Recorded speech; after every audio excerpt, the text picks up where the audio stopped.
هو تونسي قبل كل شيء، مهاجر وهو ابن رديف. فإننا ندعو كل أهل رديف وكل شباب رديف إلى الوقوف من أجل كشف الحقيقة، حقيقة ما جد بالسجن فران يوم 30/6/2011. شب حريق بديع الماسي إلى حد الآن في مستشفى الحروق البليغة في تور بفرنسا. إلى حد الآن لا نعرف ولا يعرف أهله عنه شيء. حالته الصحية خطيرة جدا، والسلطات الفرنسية لم تقم بأي إجراء وبأي تحقيق من أجل كشف الحقيقة، بل ومنعت المستشفى من إرسال شهادة طبية إلى السفارة الفرنسوية في تونس حتى يمكنوا والد بديع الماسي من الذهاب إلى فرنسا ومتابعة وضع ابنه هناك، بل ومنعوا محاميته من الدخول إليه ومن زيارته. هذا الحادث إلى حد الآن مجهول. وحكومة تونس، حكومة العمالة والخيانة، حكومة الباشي قايد السبسي السيء الذكر، تسكت مرة أخرى عن امتهان التونسيين بالخارج، تسكت مرة أخرى عن شبابنا المهاجرين اللي قاعدين يتعرضوا كل يوم للإهانات، وقاعدين يتعرضوا للسجون، وقاعدين يتعرضوا للمعاملة السيئة من قبل الأجانب فرنسيين سواء كانوا أو إيطاليين أو ألمان أو غيرهم.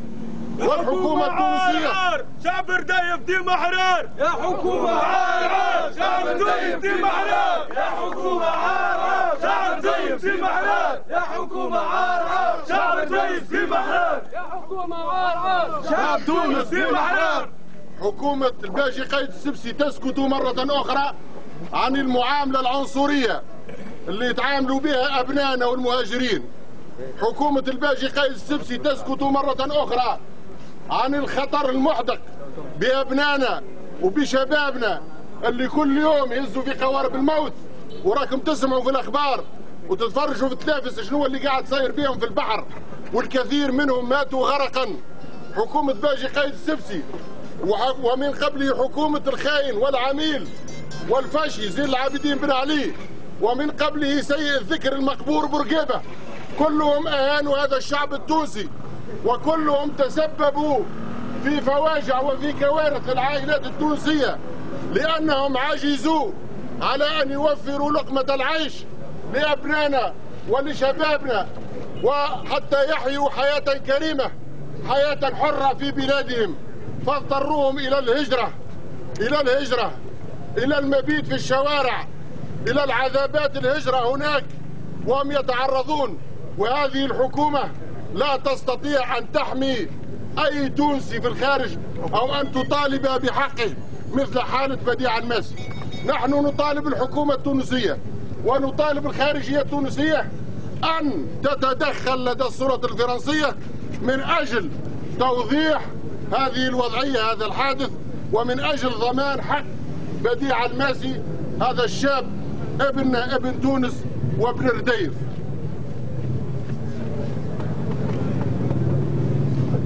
نندد بهذا الصمت الغريب اللي قاعدة تسلك فيه هذه الحكومة، وكأن التوانسة وشباب تونس كلاب ما يعنيهاش. لو كان جاء فرنساوي ولا جاء أمريكاني ولا جاء سويسري ولا جاء ألماني وقالت له حاجة في تونس، راهي الدنيا تقلبت، راهي العالم الكل تقلب. كما وقع فيهم العرايس وقت اللي حبسوا جماعة أجانب بالكراه، حبسوا مع من؟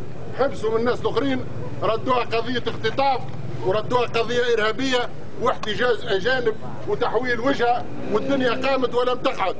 أما التوانسة والعرب بصفة عامة هم كلاب يتهانوا كالكلاب في أوروبا، وحكومتنا وخارجيتنا معناها ما تحرك حتى ساكن وتسقط على كرامة التونسيين.